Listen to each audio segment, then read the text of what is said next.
au dîner de Noël, ma mère a dit, peut-être que le Père Noël t'a oublié pour une raison. Toute la famille s'est tue, et j'ai enfin révélé le secret qu'elle cachait depuis des années. Chaque Noël, Alex jurait que ce serait le dernier dans la maison de sa mère. La maison avait l'air parfaite, guirlandes dorées autour du porche, bougies à la cannelle dans chaque coin, une chaleur factice qui n'atteignait jamais vraiment les cœurs.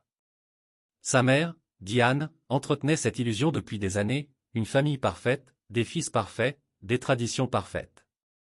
Un seul fils avait jamais vraiment collé à ce tableau. Marc, le petit frère, le chouchou de la famille, avec un défilé sans fin de petites amies, aucun boulot depuis 2020, et pourtant toujours au volant d'une voiture plus récente. À 32 ans, il vivait encore dans la dépendance, parasite mais adoré. Il est en train de se chercher, disait Diane, comme s'il était un génie incompris par le monde. Alex, 36 ans, dirigeait une petite entreprise de construction dans l'Ohio, travail stable, succès modeste mais pour eux, il n'était que le bricoleur qui n'a jamais percé. Ce soir-là, le dîner n'était qu'un défilé de piques déguisés en sourires. Sa mère leva son verre. À ceux qui ont vraiment réussi dans la vie.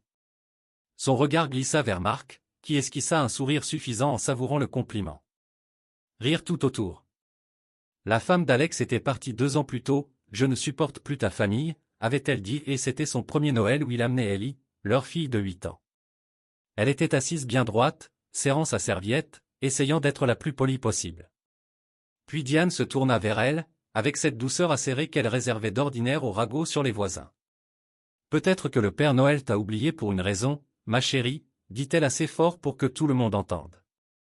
Il ne vient pas voir les vilaines petites filles. La pièce se figea. Les joues d'Ellie virèrent au rose, sa lèvre se mit à trembler. Marc ricana dans son verre de vin. Tel père, telle fille, marmonna-t-il. Alex se leva. Pas de voix qui monte, pas de scène dramatique, juste un calme tranquille et terrifiant. Il posa sa serviette, prit la main d'Ellie et dit, « Viens, princesse. » Sa mère souffla, « Il exagère encore. » Mais il ne se retourna pas. Ils finirent dans un petit dîner au bord de l'autoroute, partageant une pizza et un chocolat chaud tandis que la neige se plaquait contre les vitres. Ellie se remit à rire, timidement mais vraiment, sa petite voix se frayant un chemin à travers le bourdonnement du jukebox. Et à cet instant-là, Alex décida que c'était la dernière fois que quelqu'un, famille ou pas, faisait sentir à sa fille qu'elle était insignifiante. Ce soir-là, après qu'Ellie s'est endormie sur le canapé à côté de lui, Alex resta seul, éclairé seulement par les lumières de Noël qu'il n'avait pas encore rangées. La maison était calme, trop calme, ce silence lourd qui s'installe après une humiliation qu'on n'arrive pas encore à digérer. Il ouvrit son ordinateur pour se changer les idées, regarda des factures de clients, des notes, le bazar habituel de fin d'année. C'est là qu'il remarqua quelque chose d'étrange, une nouvelle notification de son organisme hypothécaire. Objet, confirmation de la ligne de crédit hypothécaire $128 000. Son estomac se noua. Il n'avait demandé aucune ligne de crédit. Son entreprise n'en avait même pas besoin, il payait les matériaux cash, il détestait les dettes. Au début, il crut à un mail de phishing. Mais une fois connecté à son vrai compte, les chiffres correspondaient. Le document était réel, prêt accordé 2 mois plus tôt, à son nom, avec son numéro de sécu, sa maison en garantie. Un seul problème, il n'avait jamais signé ça. Il ouvrit le PDF joint et fit défiler jusqu'à la dernière page, là où sa signature était censée se trouver. Elle était là, tremblante mais crédible, le genre d'imitation qui tromperait un coup d'œil rapide, mais pas un homme qui avait signé ce nom des milliers de fois. L'inclinaison des lettres était fausse, le X d'Alex bouclé à l'envers. Un frisson lui remonta le dos. Quelqu'un s'était vraiment donné du mal pour rendre ce document convaincant. Il appela la ligne d'astreinte de la banque. L'employé le transféra 3 fois avant de le mettre en relation avec un responsable nommé Karl. « Monsieur Bennett, dit Karl, nos registres montrent que la demande a été déposée en personne, avec des justificatifs d'identité. Le co-emprunteur a confirmé votre accord. » « Co-emprunteur » répéta Alex d'une voix blanche. « Oui, dit Anne Bennett. Elle a expliqué que vous étiez indisponible, mais que vous lui aviez donné votre accord verbal. » Pendant un long moment, Alex ne dit rien.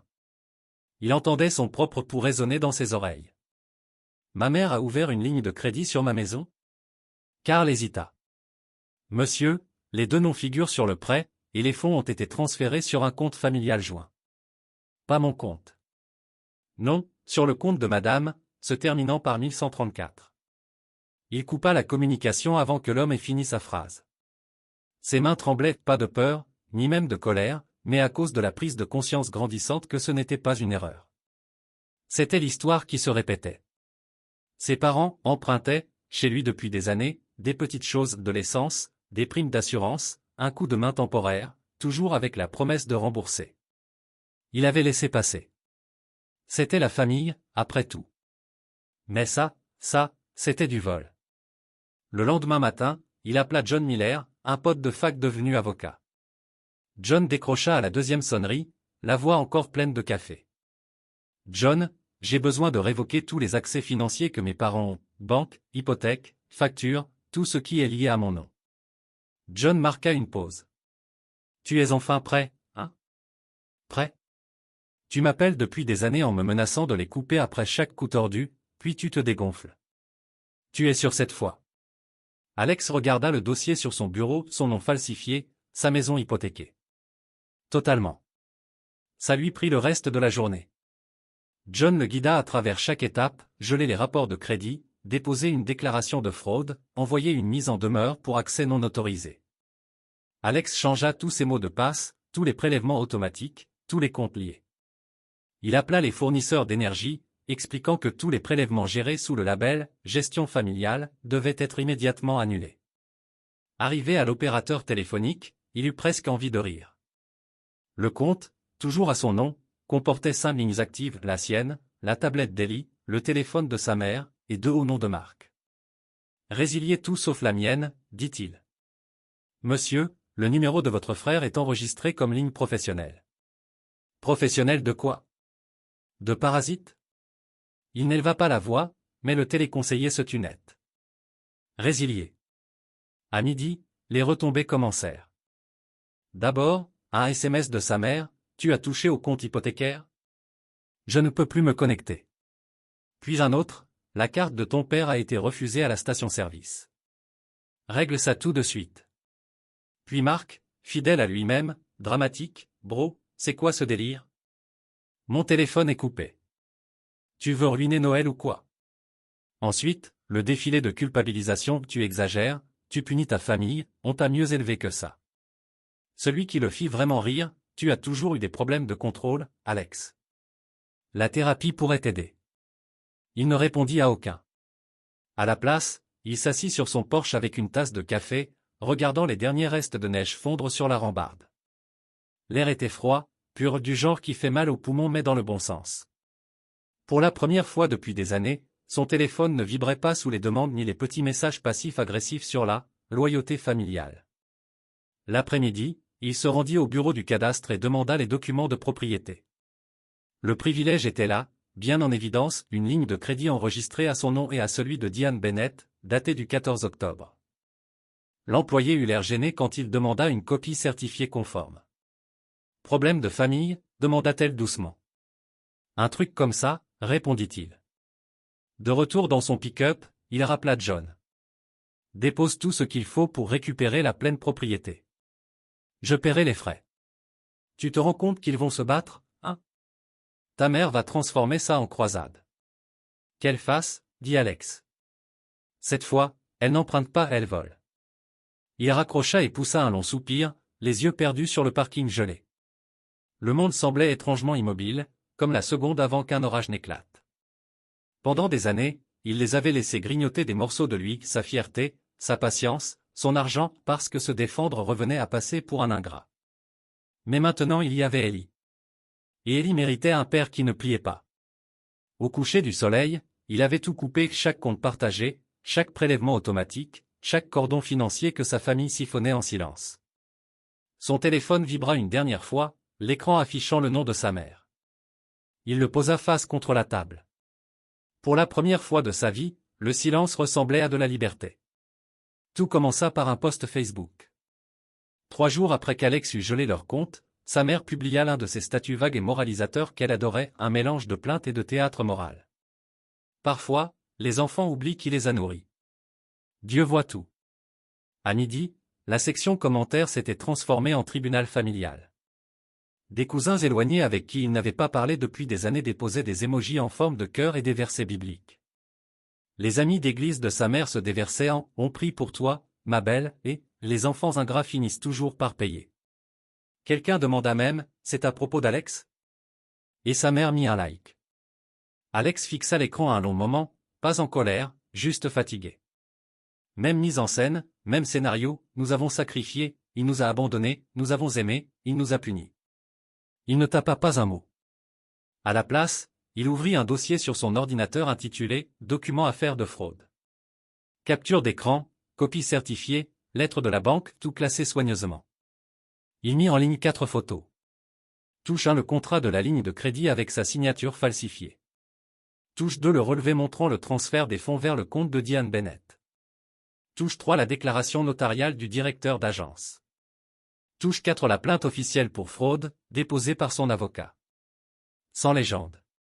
Sans hashtag. Juste des preuves froides.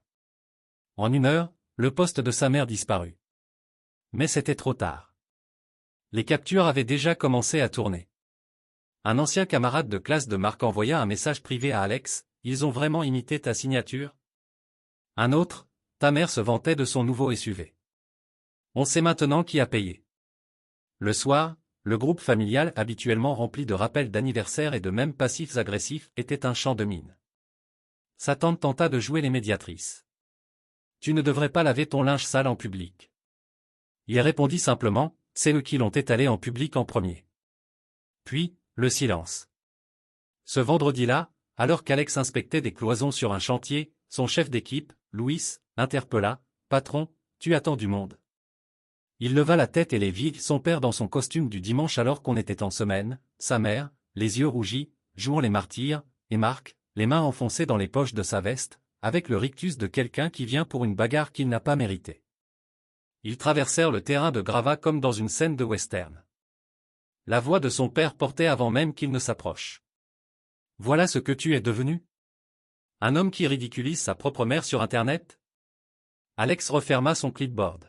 « Vous vous êtes ridiculisé tout seul quand vous avez imité ma signature. » Diane se mit à pleurer aussitôt, des larmes rodées par des années d'usage. « On a juste emprunté, Alex. Tu sais à quel point c'est difficile depuis l'opération du cœur de ton père. On pensait que tu comprendrais. La famille aide la famille. » « Vous n'avez pas demandé, » répondit-il calmement. « On savait que tu dirais non. C'est précisément ce que veut dire consentement. » Marc renifla avec mépris. « Tu te prends pour qui, maintenant ? Pour un grand patron parce que tu as 2 camions et que tu gueules sur 3 types en casque ? Tu restes le même loser qui avait besoin que maman se porte garante pour son premier fourgon. » Louis s'avança, discret mais solide. « Patron, vous voulez qu'on libère le chantier ? » Alex ne quitta pas Marc des yeux. « Oui. Raccompagne-les. » L'équipe s'activa, poli mais ferme. Marc jura, son père vociféra sur la « loyauté familiale » et sa mère serra son sac à main comme un accessoire de scène. Quelques ouvriers s'arrêtèrent pour regarder, hésitant entre la compassion et l'incrédulité. Peu importait.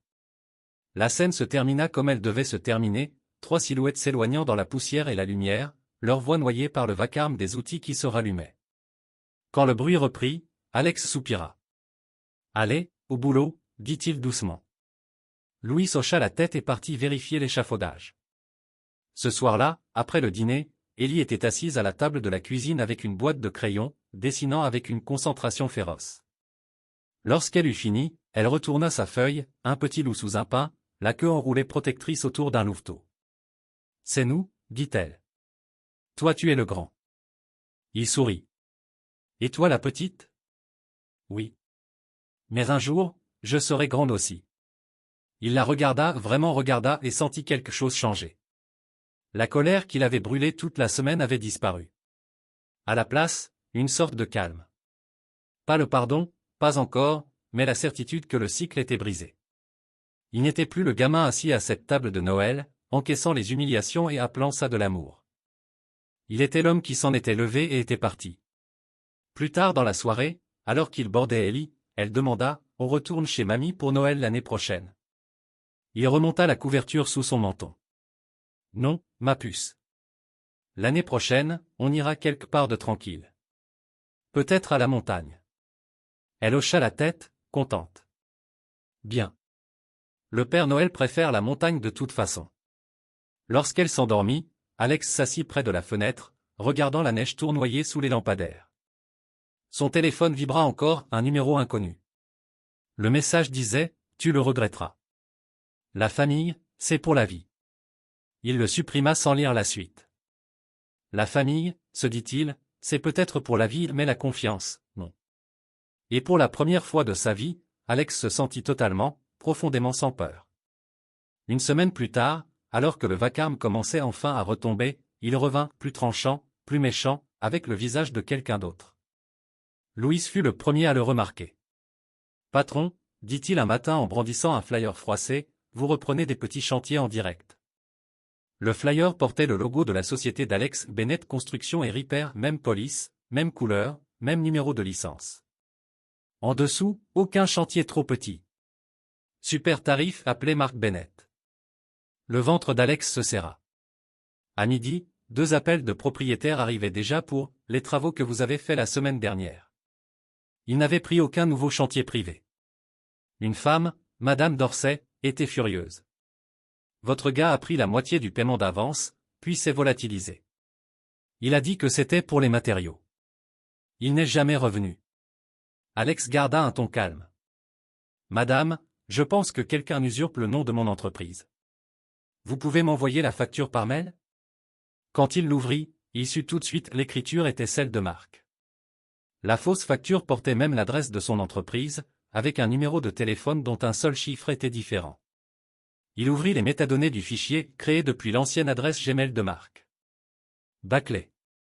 Typique. En quelques heures, d'autres plaintes apparurent. Avis Facebook sur la page de son entreprise. Escroc.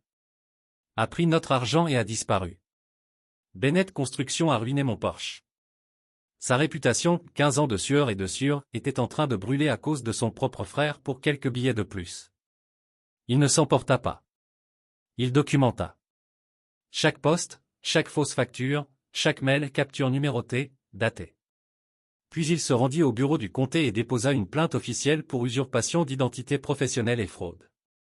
Son avocat John envoya le dossier complet à l'organisme de réglementation des métiers et le transmit à la police locale. 3 jours plus tard, le pick-up de Marc avait disparu, mis en fourrière devant un centre commercial. Alex ne l'apprit que lorsque Marc l'appela, hurlant. « C'est toi qui m'as dénoncé, enfoiré. Ils m'ont pris mon camion. » Alex le mit sur haut-parleur et lança l'enregistrement. « Tu as utilisé ma licence pro pour escroquer des gens. C'était des petits boulots. J'essayais juste d'aider. »« T'aider toi-même, » répondit Alex. « Tu as utilisé mon nom. Tu as volé mes clients. Maman et papa avaient raison sur toi. Tu te crois meilleur que nous. »« Je crois surtout que je suis épuisé, » dit Alex, puis il raccrocha. Le soir même, les coups commencèrent, des poings contre le portail en fer devant son allée. Sur le flux de sa caméra, il les vit, ses parents et Marc, criant tous en même temps, le visage rougi par le froid. La voix de son père couvrit les autres, « Tu as balancé ton propre frère. C'est ton sang, bon sang. » Sa mère sanglotait de manière théâtrale. « Tu détruis cette famille par fierté, Alex. Il avait juste besoin d'un petit coup de main. » « Un coup de main ne vient pas avec des faux papiers et de l'argent volé, » répondit Alex posément dans l'interphone. « Ouvre ce portail tout de suite, » rugit Marc. Alex ne le fit pas. Il posa son téléphone sur la rambarde, lança l'enregistrement et les laissa hurler. Quand ils commencèrent à menacer de « revenir avec le shérif », il appela son avocat et lui envoya la vidéo. « Ils sont en train de violer une propriété privée, » dit John. « Garde tout. Tu fais exactement ce qu'il faut. » Quand le vacarme cessa enfin, Alex rentra. La maison n'était rythmée que par le ronronnement du chauffage et le bruit feutré d'Ellie qui dessinait encore dans le salon. Quelques jours plus tard, Louis le rejoignit dans le jardin. « Patron, les gens parlent. De votre frère. Des flics chez lui. Certains pensent que c'est mauvais pour le business, vous voyez ?» Alex hocha la tête. « Ils ont déjà abîmé mon nom, » répondit-il. « Je ne fais que nettoyer. » Louis le dévisagea un bref instant, puis hocha à son tour. « Ouais. Vous avez raison. » Ce soir-là, après les devoirs, Ellie s'assit à son bureau, les jambes qui se balançaient. Papa. Oui, championne. Pourquoi mamie et papy ne viennent plus? Il s'arrêta un instant, cherchant ses mots. Parce que l'amour, ce n'est pas laisser les gens te faire du mal, dit-il doucement. Ellie fronça les sourcils, réfléchissant. Même si c'est la famille? Surtout si c'est la famille. Elle sembla comprendre. Elle attrapa le petit jouet loup posé sur le coin du bureau, celui qu'elle avait récupéré ce soir-là au dîner de Noël, et le mit à côté du dossier rempli de preuves. Il peut garder tes papiers, dit-elle. Alex sourit. Bonne idée. Plus tard, quand Ellie dormait, il resta dans son bureau à regarder ce petit loup en plastique. L'innocence et les preuves, côte à côte. L'un symbolisait tout ce qu'il essayait de protéger, l'autre, tout ce qu'il avait dû briser pour y arriver. Il pensa aux prochaines étapes, les procédures, les audiences qui suivraient. Rien de tout ça ne lui faisait peur, désormais. Il avait déjà survécu à la partie la plus difficile, se choisir lui-même à la place de l'illusion de la famille. Dehors, la neige tombait en nappes silencieuses, recouvrant l'allée, le portail, le monde au-delà. Pour la première fois depuis des décennies, la maison lui paraissait sûre non pas grâce aux serrures ou aux caméras, mais parce qu'elle lui appartenait enfin, dans tous les sens du terme. La machine judiciaire avançait plus lentement que sa patience, mais elle avançait. Document après document, audience après audience, Alex vit l'ancienne maison familiale, celle que ses parents avaient hypothéquée, souillée de mensonges et remplie de faits vides, revenir peu à peu à son véritable propriétaire. Quand le juge signa l'ordonnance finale lui accordant la pleine possession, il ne ressentit rien de spectaculaire. Ni triomphe, ni joie. Juste un calme creux, le bruit de quelque chose de pourri qu'on arrache. Il sortit directement du tribunal pour aller sur la propriété. La neige avait laissé place à des plaques d'herbe marron, le porche s'affaissait légèrement, et la couronne défraîchie du dernier Noël pendait encore à la porte. À l'intérieur, l'air sentait la moisissure et les bougies à la cannelle, le parfum préféré de sa mère pour masquer la pourriture. Des photos de famille tapissaient les murs, sourires forcés lors de remises de diplômes, de fêtes, d'anniversaires où personne ne se parlait après le dessert. C'était comme marcher dans un musée du « faire semblant ». Il ne s'attarda pas. Il prit les clés, verrouilla la porte et envoya un message à son avocat, mets-la en vente. Sans condition sentimentale. Le soir même, c'était le réveillon du Nouvel An. Alors que les feux d'artifice éclataient au loin, son téléphone se couvrit de publications de sa famille, photos de flûtes de champagne et de faux éclats de rire. Sa mère avait déjà réécrit le récit, parfois, on perd des choses pour se rappeler ce qui compte vraiment, l'amour, la foi et la famille. Des dizaines de commentaires affluèrent, tellement inspirants, tu es si forte, la famille avant tout. Alex regarda le poste, puis ouvrit une dernière fois le groupe familial. Le même fil où s'entassaient depuis des années anniversaires, culpabilisation et, rappel, larmoyant. Il écrivit lentement. Chaque fête dont vous vous vantiez a été payée avec mon argent. Chaque cadeau, chaque voyage, chaque sourire pour la caméra, tout venait de ce que vous avez pris. C'est fini. Puis il joignit les PDF, l'ordonnance du tribunal, les documents de prêt, le rapport de fraude et envoya. Quelques secondes plus tard, les 3 petits points apparurent. Son père, tu le regretteras. Le sang, c'est le sang. Sa mère, tu es malade. Tu as besoin d'aide. Marc, un émoji majeur levé. Alex esquissa un mince sourire, remonta tout en haut de la conversation et appuya sur quitter le groupe. Une semaine plus tard, le panneau « à vendre » fut planté. Son agent immobilier l'avait prévenu qu'il y aurait probablement du grabuge et elle avait raison. Quand il passa devant l'après-midi, 2 shérifs étaient déjà sur place pour faire appliquer l'expulsion. Ses parents étaient sur le perron, hurlant, refusant de partir. « Tu ne peux pas nous faire ça !» cria Diane en serrant une boîte remplie de cadres. « C'est notre maison. » « Non, dit calmement Alex depuis la fenêtre de son pick-up, c'était ma garantie. Marc traversa la pelouse comme une tempête, attrapa le panneau « à vendre » et essaya de l'arracher du sol gelé. Un des shérifs intervint, la main sur son holster. Marc recula, tout en continuant d'invectiver son frère sur la trahison, la loyauté. En face, les voisins étaient sortis avec leur téléphone. Certains filmaient. D'autres chuchotaient. Les vidéos n'avaient pas mis longtemps à atterrir sur Facebook et TikTok. Les légendes étaient impitoyables, scène de famille après un scandale de fraude, un fils expose l'arnaque auprès de ses parents, le fils chéri perd les pédales à l'expulsion. La compassion qui inondait autrefois la page de sa mère s'évapora du jour au lendemain. Les commentaires se remplirent d'incrédulité, de sarcasme, de froide satisfaction. La famille parfaite venait d'être démasquée, pas par la colère, mais par l'épreuve. Le soir, la maison était vide. Les shérifs fermèrent la porte, remirent les clés à Alex et partirent sans cérémonie. Il ne remit plus les pieds à l'intérieur. Il n'y avait plus rien à y récupérer. De retour chez lui, il prépara des macaronis au fromage pour Ellie, ceux en boîte qu'elle préférait, comme sa mère les faisait avant que tout ne parte en vrille. Elle était assise à table, balançant les jambes, fredonnant doucement, ses crayons étalés près de son assiette.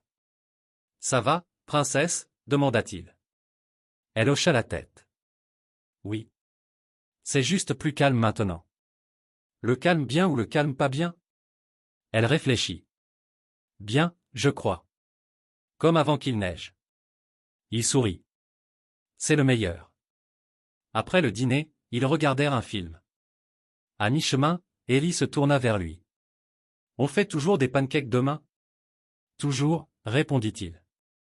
Elle sourit, rassurée, et retourna à l'écran. Pour la première fois depuis longtemps, la maison ne lui semblait plus être un champ de bataille ni un poids. Juste des murs, de la chaleur, et de la paix. Le silence qui autrefois l'effrayait lui paraissait maintenant presque sacré, la preuve qu'il avait enfin compris la différence entre famille et chaîne. Dehors, le vent poussait contre les fenêtres, et Alex regarda le petit loup sur l'étagère, se souvenir d'une promesse faite dans un dîner la veille de Noël. Il l'avait tenue. Plus de petitesse. Plus de honte. Rien que la paix. 2 semaines plus tard, la vente fut conclue sans drama. Pas de motion surprise, pas d'appel de dernière minute, juste des signatures, l'escroc, et le silence. Alex ne se rendit même pas à la dernière visite. Il laissa son avocat s'en charger. La maison qui avait été un sanctuaire de l'obligation allait maintenant être rasée pour laisser place à des immeubles. D'une certaine façon, c'était poétique, la fin d'une illusion recouverte de neuf. Avec le chèque, il effaça le reste de ses dettes et fit quelque chose qu'il n'avait pas fait depuis des années, quelque chose qui n'était pas une réaction aux autres. Il acheta la paix. Le chalet se trouvait en hauteur, dans les collines de Virginie, juste à la sortie d'une petite ville avec un dîner, une supérette et des kilomètres de silence. 2 chambres, un poêle à bois, une véranda tout autour, pas de copropriété, aucun voisin à portée de voix. Un endroit où l'hiver arrivait tôt et repartait tard, et où les nuits étaient assez noires pour voir toutes les étoiles. Quand ils arrivèrent, Ellie courut de pièce en pièce, sa voix résonnant contre les murs en cèdre. « Ça sent les arbres » dit-elle. « C'est des arbres » rit Alex. Elle déballa sa boîte de crayons et son petit loup, qu'elle posa soigneusement sur le rebord de la fenêtre tournée vers la forêt. « Il nous garde » dit-elle gravement. Dehors, la neige commençait déjà à tomber, de gros flocons lents qui adoucissaient les contours du monde. Pour la première fois depuis le divorce, depuis les drames familiaux, depuis la lente désagrégation de tout ce qu'il croyait solide, Alex dormit sans mettre son téléphone sous verrou. 2 nuits plus tard, une tempête de neige s'abattit sur l'Ohio. Les fils d'actualité se remplirent de pannes, de voitures bloquées, d'abris d'urgence. Par vieux réflexe, il consulta le radar, puis les alertes du comté où vivaient ses parents. Leur rue faisait partie de celles privées de chauffage. Il resta longtemps à fixer l'écran, le curseur clignotant. Puis, sans trop réfléchir, il appela le motel le plus proche et paya une chambre d'avance, sans nom, juste un code prépayé et une note, pour celui qui en a besoin. Il n'écrivit pas pour qui c'était. Il n'en avait pas besoin.